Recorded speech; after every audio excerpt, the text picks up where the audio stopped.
Hey, Chris here, and I wanted to welcome you to our very first podcast for golfaggressive.com. Now, Rich and I are by no means professional, but we hope that this podcast will help clarify some of our blog posts that we uh, release from time to time, as well as we want to cover a lot of uh, topics as it relates to golf performance, and that could be nutrition, it could be golf drills, golf skills, fitness, supplements, just about anything that you could think of. And we're really excited to do this. We have no idea what we're doing, but we think we have a kind of an understanding of it. So, Rich, why don't you introduce yourself and give us a little bit of your background and where you grew up and where you came from. Thanks, Chris. And yeah, just this is all new territory for us, but See, I'm even having to turn my phone off because I don't even know.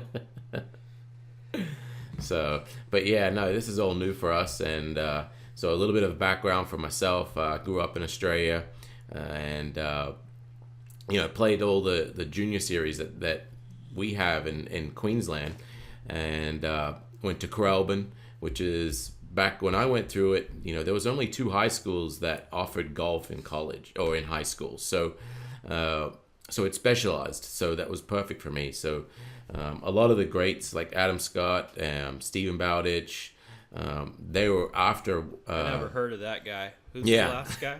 Yeah, so I mean, those guys came in after I did, but a lot of the guys that I went to school with were extremely good and all came over to the U.S. and played college golf, and that's kind of the path I took as well. So I went to a college in Oklahoma, NAIA at the time. Now it's switching over to D2. So that's kind of been my route to the U.S. But I've played pretty much all over. Played in Scotland. I've played in Japan. And for the U.S., predominantly Oklahoma, Texas, and Florida. But when I was in college, we traveled everywhere. So it's really good to see how golf has transpired over the years, especially in the U.S. So it's not like we originally met when we were in the apprentice program for the PGA many moons ago, and we met at Oak Tree in Oklahoma. Yeah, I mean, that stomping ground that was a great base for me when I was in college. So, I thought it was always interesting to work there because there's a few tour pros that actually live out there, and you could watch what they were doing each day. How they practiced, and I think probably my favorite guy was Dr. Gil Morgan because it seemed like he never practiced. Yeah. And he could hit about any shot you could dream up. Yeah, I mean it's getting like, this is prior to the whole social media and the 24/7 golf channel. I mean, back then, seeing what these guys do on tour when they're not on an actual tournament week really opens your eyes to what needs to go into getting your game at that level. I think we get a bit of a more insight now. There's still lots of things that go on behind the scenes that the average golfer don't see, but yeah, so we were able to get like an inside look into how these guys on tour actually practice for events, practice for the majors. So it was definitely a good experience. Yeah, I think Scott Verplank probably practiced the most out there that I noticed, and Bob Tway's son, Kevin Tway, was out there literally from morning until the sun went down. So it's kind of interesting to watch him grow and make his way onto the tour. I think eventually he'll get there. I'm not sure which tour he's playing on right now, but I've seen his name out there here and there. So anyway, I wanted to get to our topic this week, which is our 3 keys to becoming a clutch putter. And there's 3 keys, basically. Number 1, mechanics. If your mechanics suck, you're not going to be able to repeat a putting stroke very well. And if you've had a lot to drink, or in my case, just a little bit to drink, your mechanics will go to hell quickly, and you won't be able to putt. We'll get to that later. But number two is speed. You know, the alignment and reading the greens and all that. I think that's a little bit overplayed. I think speed is the real secret to becoming a good putter. And then third is being able to take these mechanics and this feel out onto the golf course and be able to deliver under pressure. And so we're going to talk about those topics just a little bit. But first let's talk about mechanics, Rich. And how often do you practice your mechanics? I always refer back to mechanics on a weekly basis. It's just like your grip. You always want that sound grip, but you'll be surprised. People, they don't really think about it too much. They don't refer back to key points. So when it comes to mechanics, it's a weekly basis on me. The great thing of what we tried to highlight in your article is creating a neutral environment, and by doing that, bringing your mechanic practice to a putting mat, which you can do anywhere, but predominantly in your home. And the key benefit to that is you could be on the putting green, and I'm in South Texas, we've got Bermuda. You're in Oklahoma, you got Bent. So it can be a little different from Bent to Bermuda, but on Bermuda, there are so many outside elements that could change the outcome of a putt. So if I'm working on mechanics, the grain on Bermuda, it can go 6 different directions from one blade. Almost, it seems like. Yeah. So if I'm trying to work on a certain a new setup, say for example, or a new takeaway, something that's built into my mechanics, and I'm hitting a putt on the putting green, but I keep missing it left or right. It may not be, my mechanics might be fine. I'm actually hitting the stroke exactly how I want, but because of the grain, or you like to refer to the hole when it's caved in as the volcano. So if they haven't been changed in a while, you get that volcano effect. They're outside elements that reflect on what you're trying to work on. So if you can transfer that to an environment that has no outside elements, so bring it back to your basement, your garage, wherever you can have a mat set up that has a completely flat lie and surface. When you're working on mechanics, it's key that these outside elements aren't brought in, because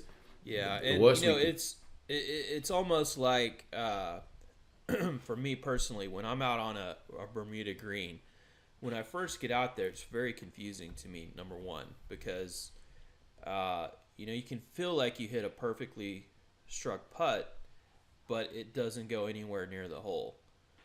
And, to me, that kind of screws up my mechanics a little bit. And, I may have been striking it good, but the feedback that I'm getting, my brain is trying to compensate for that. And the next thing I know, I'm twisted into a knot and I can't make anything.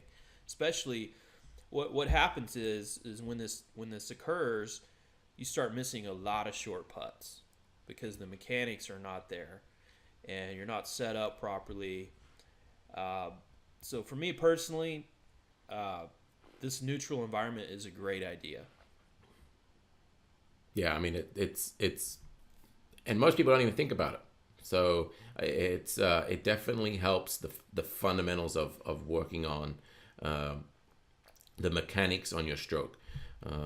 And so when we switch back over to the next key, and we're working on speed and feel, we can do it on a mat, but predominantly we like to get it on the putting green.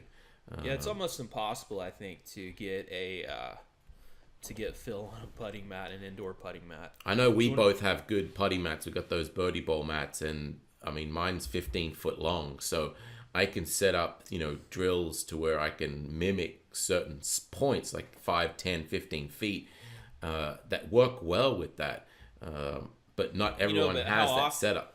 How often are you going to be your first putt within 15 feet unless you're like Phil Mickelson? You're going to be outside of that zone. Right. You need to be ready for that zone. I think the only way to do that is actually at the practice facility. Yeah, and since I'm the most hated golfer because I like to smoke cigars on the golf course, what I like to do is just grab 6 to 8 balls, drop them in the middle of the putting green, and I'm aiming for the edge of the green, and I'm gonna rotate around. So Rich will actually go to the middle of the putting green, and he starts firing putts every direction with guys trying to do their practice. And I'm going to start round. blowing cigar and he's smoke in their way. Cigar right in the middle of the green, so everybody gets cigar smoke. Yeah. And so they get a ball, and then he walks through your line. Yeah, with this one, you're not really working on direction. You're working on the speed element, because if you can get that speed down, you can transfer that to the course and then focus in on your point. So with this, you're not really, you'll pick a point out, but it's not your ultimate goal. You can miss it in a 1 to 2 feet radius. The goal is to just get the speed. So I try and get it to where it just rolls onto the fringe, depending on the lip and how your putting green's set up. But something where it just has enough momentum to roll onto the fringe. That means you've got a chance of going in. But anywhere in that vicinity of within 3 feet of the fringe, should be your goal. And just do it on a rotation basis. And that should transfer too when it's a great way to start your round. So get it on the putting green, and that will transfer to the golf course. And then step 3, building upon the transfer, is pressure. And we are big proponents of building as much pressure as you possibly can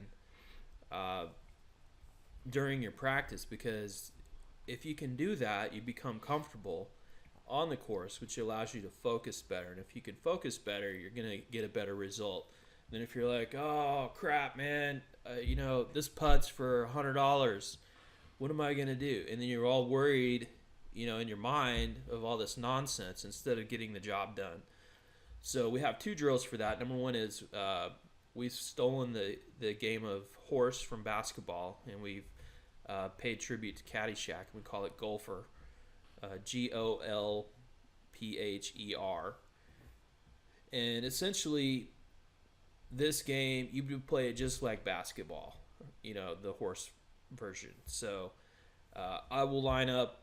I'll pick a putt that I don't think Rich can make. He's not very good from 12 feet. I know this from experience. So That's I will my go-to range. if you watch the video that we give that explains this game, I school him from 12 feet. I think that's why you like this drill the most, is because the actual video, you did beat me. Well, I quite often beat you unless I drink alcohol. And the club special is your kryptonite. if I have a teeny tiny thimble of alcohol, I lose all motor function. Yeah. It's ridiculous. I can't hold my liquor at all. So, anyway, back to the topic. It's really about building the pressure. And if you can play against somebody with this game, put something on the line. Put some money on the line. Put a cigar on the line. Whatever. It doesn't matter. But you need to put some pressure on yourself to win that. Yeah. And that will transfer to the golf course. And there's another game that I wasn't aware of, but this game, I don't even think we should reveal it. It's really the secret ingredient, I think, to mastering putting. And Rich, why don't you just go ahead and tell everybody what it is? The drawback game? Is that the one you're referring to? Yeah. So, to me, that's my secret sauce. When I'm trying to get the speed of a green, but at the same time develop pressure situations, I'll play the drawback game.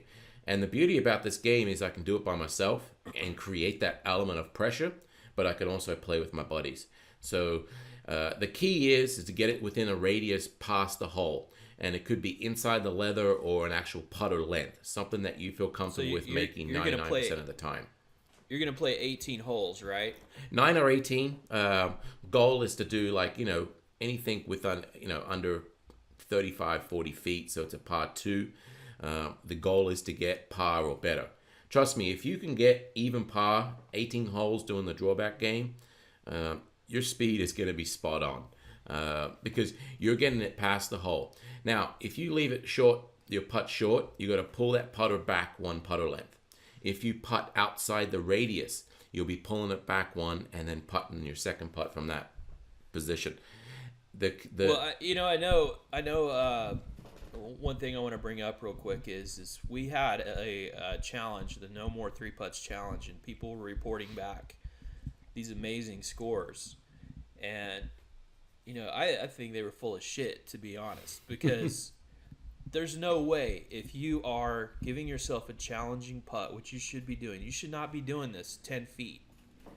Yeah, and I guess it just depends on your putting green setup. Yeah. On the putting green that I have at the Hyatt here, I mean, if you can have even or better and you've used all the holes on the green, you can just go home. Your putting is done. Your practice, it'll be spot on. So it is a first of all, difficult game. that putting green is... I hate that putting green. I hate it. Because I don't need to liquor you up to beat you on that putting green. No, So that putting green is genuine hard. Yeah. So a lot of the old school courses are going to have really flat, kind of boring putting greens. Right. So you might not be able to make it super hard, but if you can go as far out as you can on those relatively flat greens, that's going to make it more challenging. Yeah. And so what I do with that, I don't just leave this pressure putting situation on the putting green. I'm going to take these games or whatever I do on the putting green to the course. So I've got a couple of things. One, I always have a putting bet going with someone in my group. And if I'm trying to work on a particular average on my putts per round, that's going to be my dangling goal. So I try to shoot for 29 putts per round. That's my goal. And so if I lay a $5 wager with a friend, if I hit that putting goal or beat it, it will double the putt. So if I have 28 putts and my buddy has 29 putts, and I'm betting $5, I'll actually get $10 from him. And so vice versa. If he has, 20, or say if he has 30 putts and I have 31, he would just win $5. He still wins the putt bet. But what it does is I found it, if I had an average of, say, 30 to 31 putts per round and I was hitting, say, 10 to 13 greens per round as well. So I wanted to get that number down. So I started this putting bet and I could see my average go from 31 to 30 to 29. And I've gotten it down to now where it's around 27 to 29 putts. And with not doing any change, I'm just really, what I'm doing is I've got this wager going. Well, and you're focusing more. Yeah, I'm not giving up on putts. So I've got something going. And this is great too, because if you think about it, if you're getting your ass kicked out here and you're not making, you're just losing money. Putting is the great equalizer, and the way you've got this game set up is anybody can participate in it. Even if you're getting killed on the other things, this putting game, you're still involved in. And putting's the great equalizer. You don't have to be a physical powerhouse like me. You can be a out of shape, short guy like Rich with no talent. And the putting you can just completely... I'm kidding, Rich. That's all right. I'll dip into your wallet later today. But, it really is the great equalizer. And with this game, you can pretty much win your money back. I mean, you can break even if you're a good putter. Yeah, and the underlying benefit is that your putting average will drop. And so, the funny thing is, just recently, like last weekend, we introduced a new game, and it brings the entire group into this game where it's $1 a hole on putts. The longest putt gets $1 from everyone, and so we made a couple of modifications. We've got the checkered flags, the flag poles. So about halfway up, that's our qualifier. Anything within that range doesn't qualify for being the longest putt. So par, half a stick. About half the stick. So I think it's about 3 or 4 feet. Anything inside that doesn't qualify for it. So if you're outside of it, you qualify. It has to be par or better. And So yeah, and Is then we this on got every hole? every hole, and we got carryovers. So So it's almost like a skins game. yeah, I mean, you essentially allow for $18 going out of your pocket if you don't putt well. But what we found is, those guys that aren't playing well that day, one putt that they make puts some more money in their pocket, but it just keeps them motivated. Those guys that have a bad round, we're not playing for much, or they may not be playing for anything, but if they've got this putting bet in there, it just keeps them in the game, keeps them a little bit motivated. It allows them to grind a little bit more on the putting. And I know most golfers don't like that guy in the group that's just slapping it around the hole once he's had a few bad shots. I think that's he totally loses interest. Yeah, I'm guilty of that too. So this game is perfect. Yeah, I'd prefer to play with a guy smoking a cigar than the guy that, hits 3 in the water and gives up, or gets on the putting green and starts slapping it around. So, well, it depends. If you're taking his money, wouldn't you rather have that? No, I honestly don't like that golfer that just slaps it around the hole like he's given up. So that's why I love these putting games. It keeps everyone in the fight, and it's fun. So even if you have a 12 to get to the green, you're in this match. And if you putt from 30 feet, you're going to win. Not on the modified rules. We modified that where you have to have par or better. So on the actual putting bet that I do... Wait a second. So you're telling me for somebody like Trewin, who might shoot 85, depending on the temper, if he's running hot that day, it could be an 85, could be even higher. So you're telling me that you've modified these rules, par or better, to benefit yourself. We're going to benefit everyone. So calling BS. I'm calling that a home He rule. doesn't shoot 85. The guy's a stud. So, no, the original putting bet that I do for my average counts no matter what you score. And that's the beauty of it, because, if you're out of the hole, this makes you, stay in it. Drop a ball and hit it on the green. So you're never going to have a pickup hole. The perfect game would be, who cares if it's a par or better? If it's on the green, let's just go from there. Yeah. Yeah, well, we played that as well. That is a complete modification by Rich to turn the tables into his favor, which, if you're listening to this podcast and you know Rich, you know this to be true. Yeah, I'm not going to say anything more on that. So I usually have the person I'm playing with adjust how many shots they want. I will give them the opportunity to say that. So, Rich, I've witnessed arguments over this very thing. Well, it's not my fault. Hey, you know how to get the money, so we'll leave it at that. So anyway, back to the topic. It is mechanics. Number one, if you can practice those in a neutral area like your garage, go to birdieball.com and get one of those mats. They sell little tiny ones. It's perfect. You can get your own stimp. So if you have a fast course, get a fast one. If you have a slow course, get a slow one. Trying to get a green that matches what you typically play, or get a couple of greens. So if you travel around and you're going to go from a slow green to a fast green, get 2 mats. Yeah. So they used to sell one where you could flip it over. I don't think they do that anymore. But get something that's what you play on in your area. I go to Southern California. I go to Oklahoma and Texas. The greens are fast, so I have a fast one here. But it's a neutral environment. I've even put the level on it to make sure it's completely level. So when I hit a bad putt and then it goes to the left, it's not the grain, it's me. It's me that's screwing up. And then go to the course and practice your the Rich drill from right in the middle of the green, putt to the edges, and just work on feel.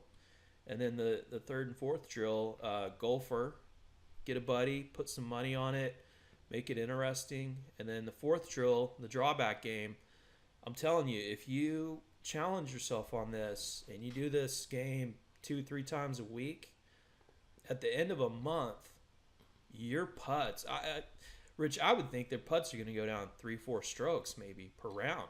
Yeah, I mean it definitely should. So I would even incorporate the drawback game as your pre-putt routine to you play it on the weekend whenever you go out. I mean, I played the Scratch Tour in Florida when I was there. I didn't get a chance to have a practice round on most of the courses. So when I went there, that would be my whole putting routine, is doing the drawback game. It would allow me to adjust to the speeds of that green. So yeah, I would definitely incorporate that as much as possible, once or twice a week. If not, you can't get it into your pre-round routine. That would be the ultimate goal. Yeah, and the goal is to try to shoot even par. You know, even if you're over par, like 3 or 4 at the end of 18, that's still really, really good. And if you can get it down to even par, you know, that's pretty amazing. Yeah. So that's this week's podcast. Hope you enjoyed it. I'm Chris, and I'm with Rich, our tame golf pro, who sleeps in a kangaroo pouch on his bedroom door. He handmade it. Makes him feel safe and warm and cozy. And I guess that's how you guys sleep down in Australia. Sounds pretty interesting. That's it. Yeah. So anyway, hope you enjoyed this podcast, and we'll be back at you next week with another topic.